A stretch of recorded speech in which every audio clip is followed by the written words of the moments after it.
Well, we're on the phone right now with Tom Bolt, who's the Director of Performance Management of the Franchise Board at Lloyd's of London. Good morning, Tom. How are you today?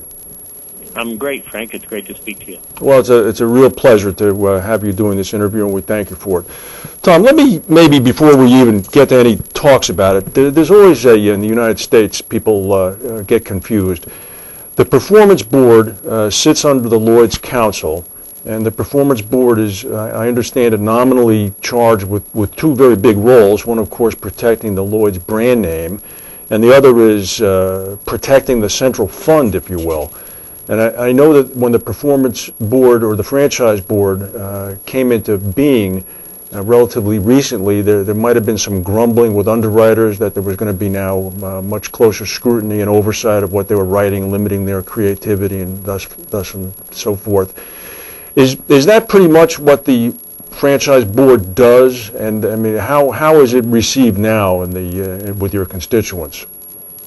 The Franchise Board was created through a series of franchise guidelines and standards that they came up with back in 2002-03 and adopted. And when they came up with these standards, which, by the way, were directed and derived from comments and consultation and active involvement of the managing agents themselves, where it was sort of a considered decision to try and avoid finding themselves in some of the pickles they may have found themselves in historically. They gave fairly sweeping sort of powers and standards on claims and underwriting and various things, and then they said, well, how are we going to make sure this happens and is implemented in the market at Lloyd's? Mm-hmm. And they created a franchise board that sits right underneath the Council of Lloyd's to basically conduct the bulk of the business and implement those franchise and standards. As you know, it's sometimes easier to do things with individuals rather than a committee. And so while the Franchise Board retains the authority and the oversight, they created, among other things, a Franchise Performance Directorate, which is now called the Performance Management Directorate, to actually implement that. Mm-hmm. And that's the group that I head that has about 125 people in it, who look at delegated authorities, underwriting performance, claims management performance, exposure management for the overall aggregation of CAT exposures and other things at Lloyd's. Mm-hmm. And we actually have a unit called Franchise Standards that goes around and audits to make sure people are living up to the standards. Okay. And a variety of other things. So to answer your further question real quick, I think my predecessor, Rolf Talla, did a fabulous job implementing the role of the Franchise Performance Director in his first instance, and made it quite a much easier job in some respects for me to further implement what the Franchise Board wanted to have implemented in terms of increasingly positive standards for the market. So I think the grumbling that you may hear now, if you do, is more the grumbling that would come because of where we are in the cycle of a soft market, rather than a disagreement with the premise that the Franchise Board ought to have some oversight. Right. I think actually, to be fair, the grumbling that I was referring to was back when the board was instituted with those sweeping reforms. People were perhaps wondering how change would affect them, the typical thing. Now, I myself grumbled some. Yes, you might have. I do remember your former position. Now, the UK government moves, for example, to consolidate or change the FSA and put it under the Bank of England. I mean, at one time there were, I understand, full-time 12 FSA employees either stationed at Lloyd's or assigned to Lloyd's. Have those changes by the coalition government had any effect on that level of oversight from the state? I'm not aware of 12 people assigned full-time to Lloyd's from the FSA. But I do know we have very regular meetings with them, if for no other reason than we've tried to undertake to the market, both the FSA and Lloyd's, that we won't duplicate what each other is doing as a regulator for the various aspects we regulate. So it's a key principle. We try to avoid any duplication of effort, if at all possible. Correct. I see you following that line, for example, with the Achilles purchase of Brit, saying that your approval is going to be conditional upon the FSA approving it. Right. So. And in things such as that, we sometimes hone in on different segments of what the subject of the approval is, where we respond to some of the strengths and resources we have, and the FSA does the same with their strengths. Okay. So under the Bank of England, of course, there is a reorganization and a different way of looking at what's going on at insurance enterprises. But there's recent steps to put key people in under Hector Sunts, who are going to be responsible for the insurance sector. We're very pleased with those individuals and those moves as they will become public, and think there's a reasonably clear road forward for how we will be regulated and interacting with the FSA as they implement these steps as what they will be in the new part under the Bank of England. Basically two parts, one more related to consumer protection, and then one related to the functioning of insurance enterprises as financial institutions. Let's, if we could, follow this regulatory path a bit. And I see that the Solvency II implementation for insurers have been pushed back by the extraordinarily long period of a month now. So you have till 12/31/2012. And then I noticed Dr. Ward earlier in the week beginning to publicly question the level of reserving required for catastrophe protection, for example, catastrophe insurance, echoing very much what Mr. von Baumhard, Lipp, and Wallen have been saying now for about a year. How is that all going to go over there, do you think, with the Solvency II implementation? Is that a gigantic headache coming toward you? Is it going to be manageable? Is it something that will transform the way Lloyd's business is conducted by bringing it closer to perhaps a continental standard, or how will that shake out? Well, I'm not sure I'd refer to it as a headache coming towards me. It may already have been here for some time. It's a headache with you, yes. In terms of the implementation on Solvency II, the market will be spending a significant amount of money trying to implement it effectively. And in the FSA and, in fact, in the UK, there tends to be a bit of a trend towards early adoption, if not gold plating, of regulations and having them work to the point where a lot of what we're doing at Lloyd's is sort of probably the cutting edge of implementation. So some issues come up and become very visible to us, maybe a little sooner than they may to others. As we do that, and for example, if you look at catastrophe, the efforts by CEOPS and others to formulate what Solvency II ought to do, it continues to evolve as well. So having a broadening of the catastrophe diversification credit is appropriate where there's enough appropriate substance underneath it to justify such a diversification. And so that's been implemented with some reference, in fact, to Lloyd's in the way that it was implemented. We continue to find other issues that become apparent to us because Lloyd's is a fairly complex business.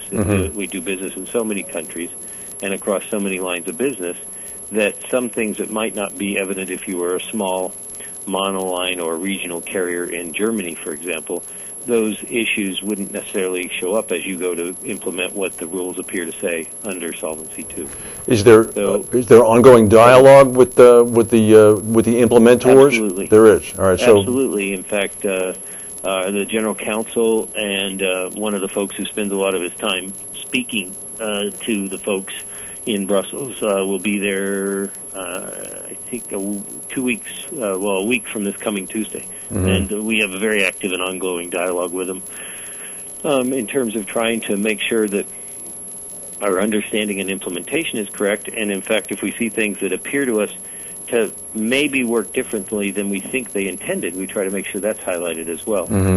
You've also seen a gradual shift to include more of the CEA, the insurance enterprises themselves, in input into the model at this time relative to the bulk of the original heavy lifting was actually done by CEOPS, which was largely insurance regulatory types who were putting that together. Let me circle back a little bit to something you mentioned about the delegated authorities. You've been publicly quoted on that rather extensively during your first year. Of the crucible, I think you referred to it somewhere in a period of testing. I saw an interview that you had done. What percentage of business do those binding authorities represent for Lloyd's? Lloyd's has roughly 31% of its premium in what we call delegated authorities. Of that 31% of its premium, 11 part of 31 is actually with service companies. Those are entities that are affiliated to the managing agents. And true third-party delegating authorities comprise about 20% of the business at Lloyd's. Given the emphasis in your publicly released business plan, the Lloyd's Strategy 2011-2013 document on microinsurance, would it be logical to conclude that that percentage of delegated authority is going to go up? It could do. A lot depends on how the most effective way to implement the microinsurance model is. So there's a likelihood, by the way, that given your desire to take advantage of the benefits of a delegated authority where you pick up local knowledge, local expertise, and local implementation of practices, that would be the best way to go. So in a sense, I don't know that that'll be a huge amount of premium in addition to the 31% of the pot, but it may be a reasonable amount of activity. Like many things of this type, we want to walk pretty well before we run, so I don't expect it to be big overnight. You, and I keep saying you, I'm using the plural of the pronoun you. When you mentioned in that same document, the Lloyd's Strategy document, that the quote is something along these lines: given the current state of the insurance cycle and the need to avoid syndicate failures, the franchise board believes that the corporation need to emphasize its challenging business partner role. And then it goes on to say the consequences of this is likely to be an increase in the frequency level and formality of any interventions. That if I'm reading that, I get a slight chill up my spine if I'm a syndicate manager. I know you're charged with approving the business plan and making sure it's coming into line toward the end of the cycle and watching as it performs, as it unfolds on a weekly or month-to-month basis. Have you found yourself having to step up, I don't want to use the word enforcement, but monitoring, or as you put it yourselves, formal intervention? Well, I think it's the nature of where we are in the cycle. And while I wouldn't want to indicate we go out looking for trouble in any way, at certain times in the cycle you get a lot more opportunities to get involved with the managing agents in a way that would certainly appear more challenging as opposed to sort of business developing. In particular, if you're in an environment where certain sectors of the market are at break even and you want to start something new that's basically a Me Too operation, whether you enter a new class of business or you wanted to start a new syndicate or something else of that nature, that Me Too operation implies that you're only able to penetrate the market and build your own market share by either being more optimistic on price, a little broader-minded on terms, or willing to pay the intermediary more money. All of those may be commercially acceptable ideas, but if you're starting for a break-even point, that means any one of those three is going to push you over the edge to expected unprofitability. And one of our key charges under the franchise guidelines is not to approve business plans that don't have at least an expectation of profit. Well, so I think we'll end up challenging a bit more just because of where we are in the cycle. But at the same token, even though where we are on the cycle is admittedly a low point, there have been a number of, or I should say a steady stream of syndicate entrants over the past year or so. I don't know that I'd call it a steady stream, and the actual share of the market, we write about 25 billion pounds of premium gross, and the new entrants for 2011 comprise 100 million pounds if they hit all their targets, and it looks already like they're not going to do that. That's a mere sliver. One of the, and I take your point, one of the other initiatives are the enhanced risk management framework that you put together in order to make sure that, I guess, the formal risk appetite and the governance structure are combined and able to be monitored closely, as you alluded to. How does this closer scrutiny and perhaps greater governing of where the backers of a syndicate or a new syndicate or a proposed new syndicate are really going to be able to invest their money, how does that affect new money when you meet with them? I mean, people perhaps who are not of the industry, who are just purely investors, who might come in thinking that, wow, to be a Lloyd's name would be a absolute wonderful investment, and then they come in, they understand, well, all right, there are strings attached. This is a different game. This is not a hedge fund. This is not an annuity. I mean, you have to come in, you have to meet these guidelines, and your underwriters have to meet these guidelines. You must have some tough conversations from time to time. I think it's pretty important to be transparent so that they're making an educated purchase regarding their involvement in Lloyd's. And so when a new capital provider wants to talk about what they might do at Lloyd's, we try to spend a long time acquainting them with what we understand to be the general conditions in the market, and in particular any segments they display an interest in. And we also try and acquaint them with the way that Lloyd's works as a mutual. And I think there's a lot of people, very, very good people in the insurance business who have very proper ways of trying to make money, who would find there's still a fair bit of learning to do to fit into how you have to operate in a mutual as opposed to just operating on behalf of your own company. Mm-hmm. So I spend a lot of time trying to go over some of these cultural details and explain the fact that, well, one of Lloyd's great strengths is this unusual glue that holds them together over 300 years. That glue comes with a few strings where, even in my previous life, before I came to work at Lloyd's and I was running the managing agency for Berkshire as a capital provider, I would have conversations. I say to my colleagues at Berkshire, you are not going to believe what they want now. Yeah. And we'd laugh, but we'd deal with it, and over time you began to see the sense of it. Mm-hmm. And I would argue that relative to 10 years ago when I first had those discussions, there's far more sense and order to those things, thanks to the franchise board and some other things we've done. But it is an educational process, I think, that's pretty important to knowing exactly what you're getting into, because it isn't quite like doing business in another insurance environment. No, it's very unique. The number of advantages we have at Lloyd's come at the cost of having a structure that permits those advantages to take place. And I try to make sure people understand both sides of the equation of what we'll expect from them as members of the mutual, in addition to what they might expect from us in the way of the broader licensing, the efficiency of capital, and some of the other benefits.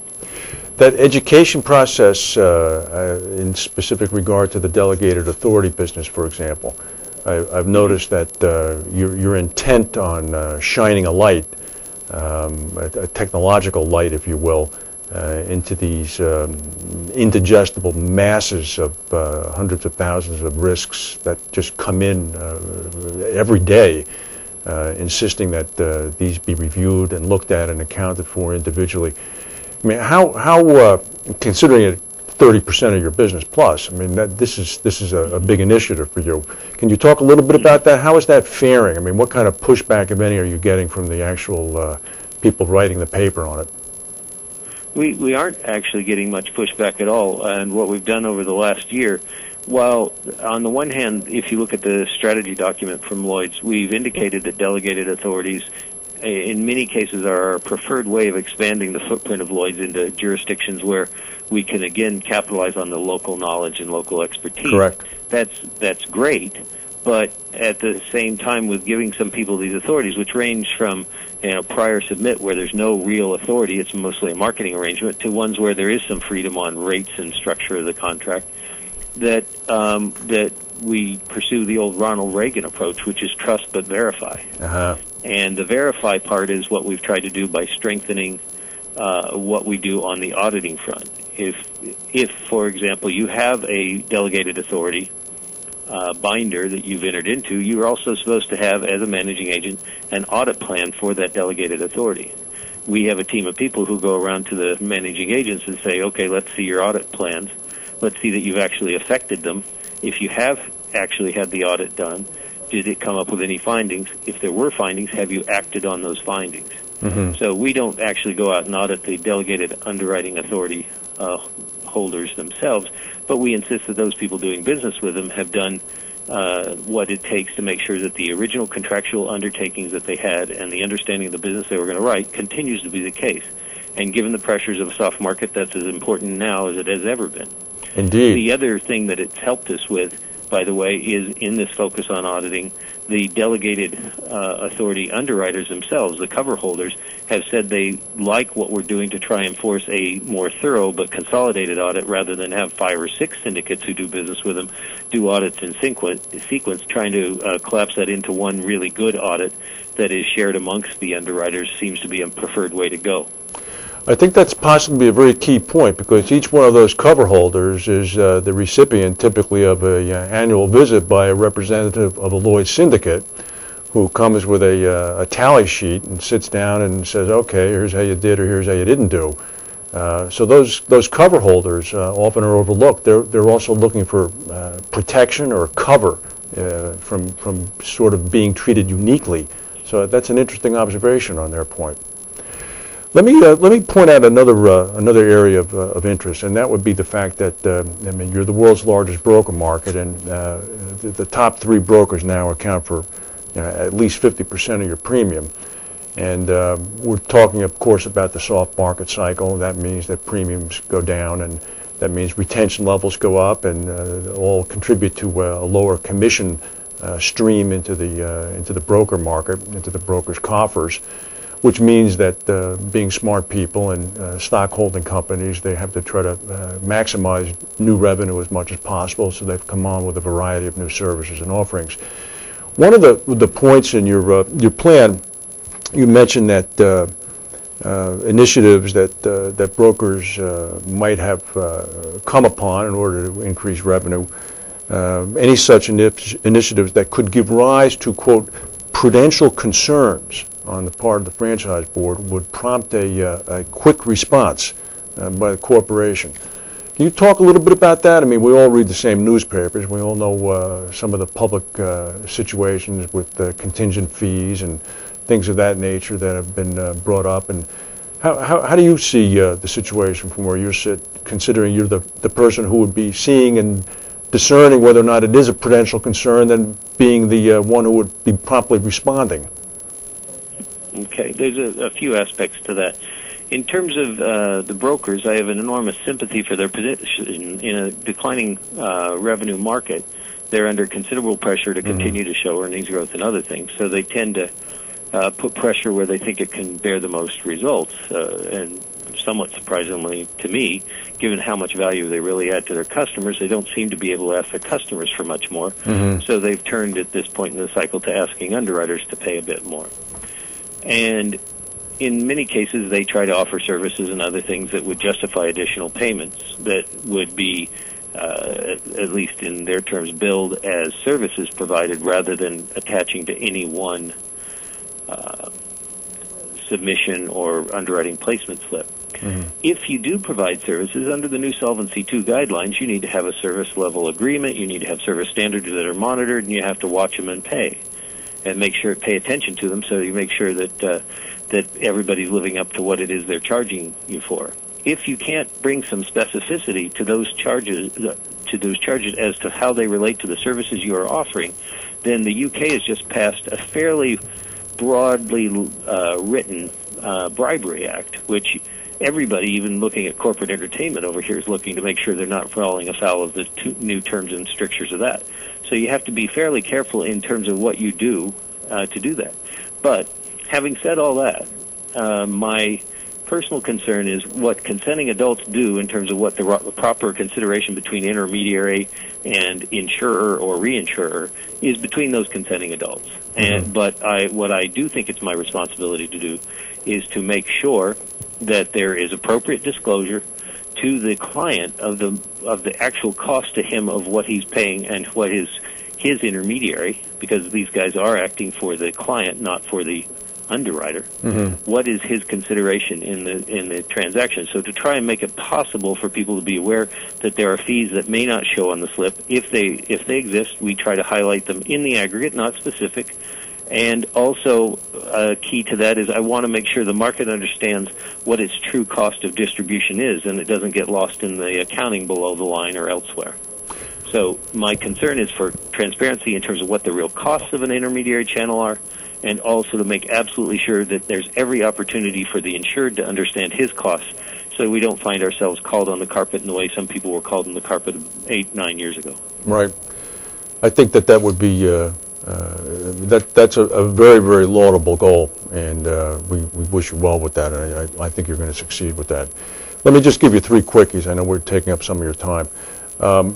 I noticed in Insurance Insider was reporting yesterday that, quote, an internal Lloyd's document, which whatever that means, could be something they found on the radiator, shows that managing agents have planned to rein in their aviation underwriters this current year. Can you elaborate anything about that? Yeah, I'm not quite sure what it is they're seeing. What I can say is every November and every May, I give sort of a State of the Nation address, and I talk about the various class of business and what the prospects are for them. And this is based on what managing agents tell us they're going to do through their business plan. And again, it's synthesized, and it doesn't give away anything about any one agent. It's sort of some market statistics, which by virtue of being in the market, we think it's responsibility of ours to tell you what's going on in that market. And as you might expect, sometimes people tend to share these things with journalists, and no big thing against journalists. They do what they do, and I think what they could be doing is drip feeding what they think was in that presentation, because I did share it with members of the market on a redacted basis where there weren't any specific numbers by the side, and maybe they've been able to extrapolate from some of those graphs on what they think is happening. And in fairness, if you talk about the aviation market, it wouldn't surprise me if the market members were planning to write less this year than they did last year, given the results in that market. Right. And the failure of prices to move materially. The prices have really failed to move materially. Our friend in Hanover, Ulrich Wallen, seems that he could develop a second career as a state legislative lobbyist. He's once again pulled off a coup. He was the first one from Tallahassee to go through Tallahassee to get a reduced collateral requirement. Now he's done the same trick with New York with the reduction from 100% down to 20% for the alien insurer rule. Any reactions to that? Comments? Long overdue? Or? Well, I certainly applaud Ulrich's efforts and success. And I guess what I can say is we are also in discussions in both places. We're a little more complicated than one insurance or reinsurance entity, and so it's going to take us a little bit more time to sort of work out the details, but it's an incredibly positive move to see both Florida and New York taking these steps. One other final last question. Lord Levine is busy setting up his bank. We wish him the best. To the extent I have any money, I'll probably deposit it there. Any movement on the next chairman? Do you think it should be somebody from the industry or outside the industry? What's the timeline on that that you've heard? Lord Levine is here through the end of the year, 2011, and the process of identifying candidates is well established, and they're down to a shorter list of who's left, and that final interviewing process of those short few is occurring. I'm not sure when, the white smoke will come out of the corner of the Vatican on this one. But I know that the Cardinals are certainly meeting, and it looks like there's some fairly good progress on determining who might be the replacement. I would be very surprised, additionally, if there weren't a period of time where it was widely known who the new chairman would be in anticipation of when Lord Levine would leave. So I don't know the exact dates. I know that it hasn't finally been determined. I do know that they have some very, very viable candidates. So that's hopefully that process goes as it currently is, which is pretty smoothly. Yeah, it's certainly the source of a lot of speculation, as you can imagine. So, well, Tom, thank you. And Lord Go ahead. Levine's been great for us in terms of helping us expand the platform and really put Lloyd's back on the positive slope that I think it is. He's been very visible. He's been very diligent, energetic, and he seems to be absolutely indefatigable. He just does not get tired. You see. When I'm 69, I hope I have as much energy.